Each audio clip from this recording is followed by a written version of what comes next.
আসসালামু আলাইকুম ভিউয়ার্স, আপনারা যারা দেশ এবং প্রবাস থেকে দেখতেছেন আপনাদেরকে জানাই অসংখ্য ধন্যবাদ। আজকে আমরা 9 কলামে 850 ফিট জায়গায় 2 তলা ফাউন্ডেশন দিয়ে একতলা ছাদ পর্যন্ত কতটুকু মালামাল এবং লেবার খরচ লাগে আমরা আজকে এই হিসাবটা আজকে দেখব। অনেকে দেখা যায় যে কম কলামের ভিতরে বাড়ি দেওয়ার চিন্তা ভাবনা করে, অর্থাৎ 6 কলাম 9 কলাম এরকম কলামে বাড়ি দেওয়ার চিন্তা ভাবনা করে।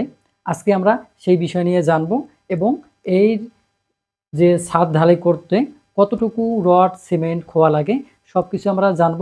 আপনারা অবশ্যই ভিডিওটি শুরু থেকে শেষ পর্যন্ত দেখবেন।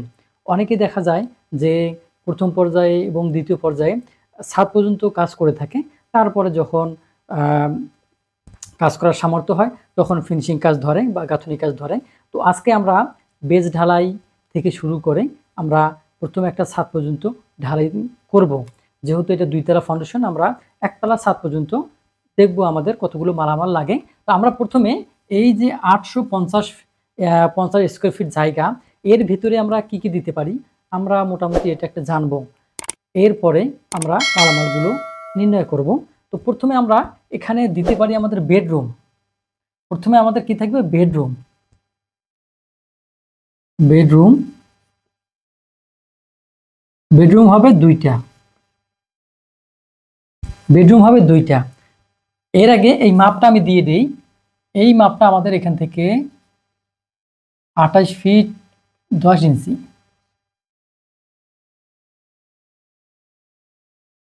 এবং এই দিকে মাপটা আমাদের 28 ফিট 10 ইঞ্চি।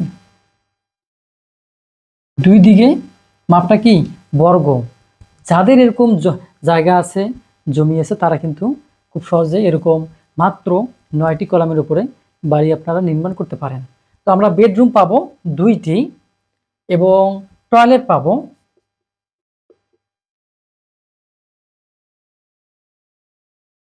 আমরা একটা দিব। যেহেতু বেডরুম আমাদের 2টি, টয়লেট আমরা একটা দিব। এরপরে আমরা পাবো কিচেন রুম।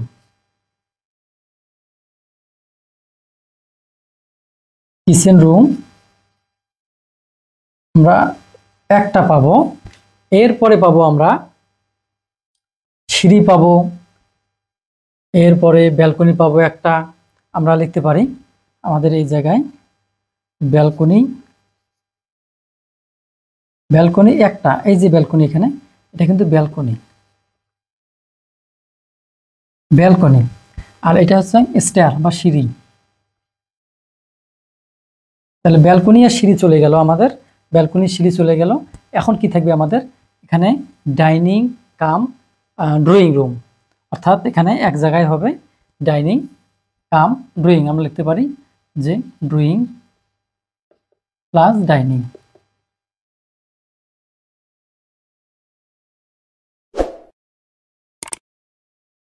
এই যে আমাদের আমরা যা এই 850 স্কোয়ার ফিট জায়গার ভিতরে পাবো 2টি বেডরুম, টয়লেট একটি, কিচেন রুম একটি, ব্যালকনি একটি, সিঁড়ি একটি, ড্রয়িং প্লাস ডাইনিং স্পেস। এখন আমরা আমাদের মালামাল আমরা কতগুলো মালামাল লাগবে ছাদ পর্যন্ত এই হিসাবটা আমরা এখন দেখব। তো প্রথমে আমরা যে হিসাবটা করব, প্রথমে আমাদের লাগবে, আমরা 1 নাম্বার দিব, আমরা রড প্রথমে লিখব। রড আমাদের বেস থেকে শুরু করে একতলা ছাদ পর্যন্ত রডের প্রয়োজন হবে 4000 কেজি বা আমরা 60 টন বলতে পারি। আমরা প্রতি টনের মূল্য ধরব 95 টাকা। 95 টাকা ধরলাম। এরপরে 2 নাম্বার আমাদের ব্রিক চিপস। ব্রিক চিপস হচ্ছে খোয়া। এই খোয়ার প্রয়োজন হবে আমাদের এখানে 980 সিএফটি। প্রতি সিএফটির মূল্য আমরা 140 টাকা করে ধরলাম। এরপরে 3 নাম্বার আইটেম আমাদের ব্রিক্স বা ইট। এখন আমাদের ইট কোন জায়গা লাগবে? আমাদের এটা হচ্ছে আপনার জিএল থেকে পিএল পর্যন্ত, অর্থাৎ ভিটি লেভেল যে গাঁথনিটি হবে এইখানে গাঁথনিতে 10 ইঞ্চি গাঁথনিতে ইট আমাদের প্রয়োজন আছে 1800 পিস। এখন প্রতি পিসের মূল্য আমরা 10 টাকা থাকিয়া 14 টাকা লিখতে পারি, আমরা 13 টাকা লিখলাম। 4 নাম্বার আমাদের আইটেম আছে বালি বা স্যান্ড। আমাদের বালির প্রয়োজন হবে 800 সিএফটি এবং প্রতি সিএফটির মূল্য আমরা 40 টাকা ধরলাম। এটা লোকাল বালি এবং সিলেকশন বালি দুইটা বালি মিলে আমরা 40 টাকা রেট ধরলাম। সেই হিসাবে 800 ঘন ফিট বা সিএফটি। 5 নাম্বারে আমরা আসব সিমেন্ট। আমাদের গুরুত্বপূর্ণ যে ম্যাটেরিয়ালস সেটা হচ্ছে সিমেন্ট। আমাদের 195 ব্যাগ সিমেন্ট লাগবে ছাদ পর্যন্ত ঢালাই করতে।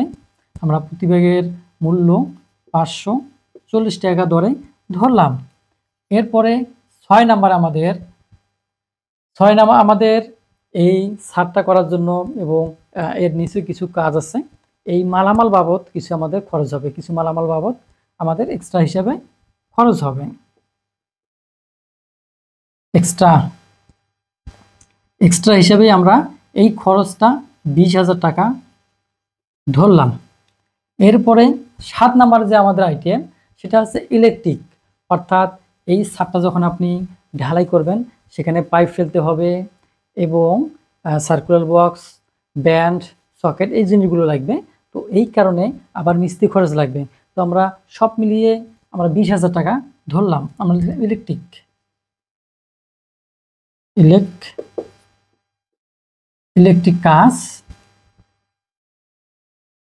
কাজ আমরা 20,000 টাকা ধরলাম। এবার 8 নাম্বার আসলো আমাদের যে মেন পার্ট, এটা খরচ অর্থাৎ মিস্ত্রি খরচ। আমরা লেবার চার্জটা লিখতে পারি,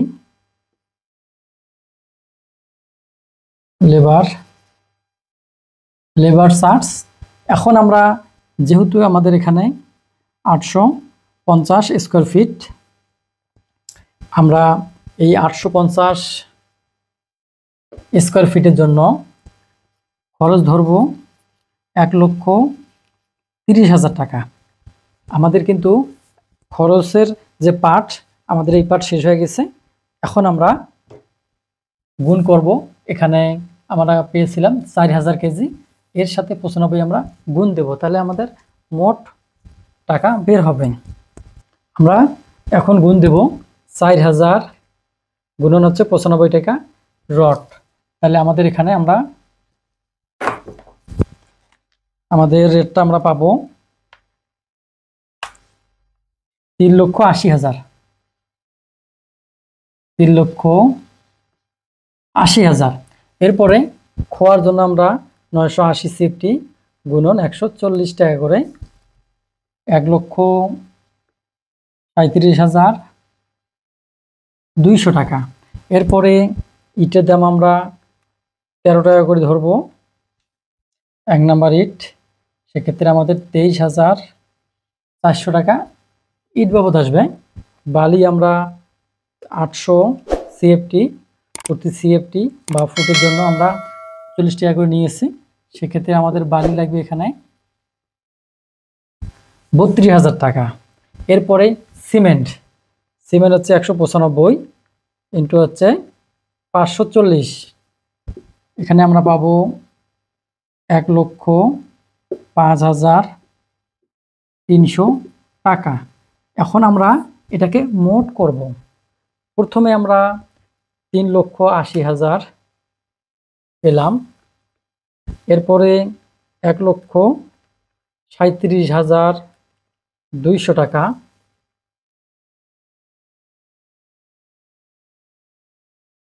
দুই নাম্বার চলে গেল। এরপরে 23,400 টাকা, এরপরে 32,000, এরপরে 1,05,300 টাকা, এরপরে 20,000 যোগ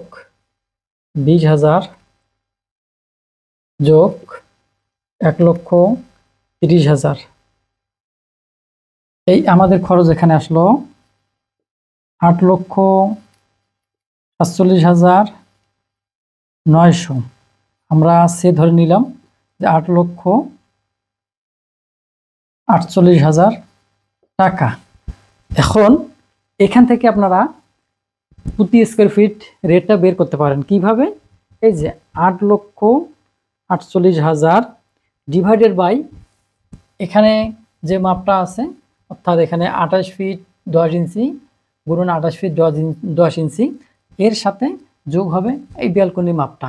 তাহলে মোট আমরা পাবো 850 স্কোয়ার ফিট। তাহলে আমাদের এইটা যে 8,48,000 আছে, এটাকে আমরা 850 দিয়ে ভাগ করলে আমরা পেয়ে যাব 998 টাকা পার স্কোয়ার ফিট। আমরা কিন্তু পার স্কোয়ার ফিট বের করে ফেলছি।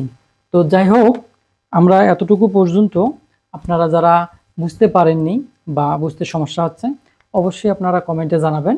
আর এই 9 কলামের যদি আপনারা ডিজাইনটা দেখতে চান, যে আমার এই 9 কলামের ভিতরে অর্থাৎ 850 স্কোয়ার ফিট জায়গার ভিতরে কোথায় কোথায় আমরা রুম দেব, কোথায় ডাইনিং দেব, কোথায় আমরা টয়লেট দেব, এই বিষয়ে যদি আপনারা প্রশ্ন করেন, তাহলে পরবর্তীতে এই ডিজাইনটা বিস্তারিত নিয়ে আসব। সেখানে কলাম সাইজ থাকবে, গেট বিমের সাইজ থাকবে, বিমের সাইজ থাকবে, বেজের সাইজ থাকবে, এই বিষয়গুলো থাকবে। তো আমি আজকের মতো এখানে শেষ করব। যারা নতুন আছেন তারা অবশ্যই চ্যানেলটি সাবস্ক্রাইব করবেন এবং ফেসবুক থেকে যারা দেখতেছেন অবশ্যই পেজটিকে ফলো করবেন। ভালো থাকেন, সুস্থ থাকেন। আজকের মতো বিদায়। আল্লাহ হাফেজ।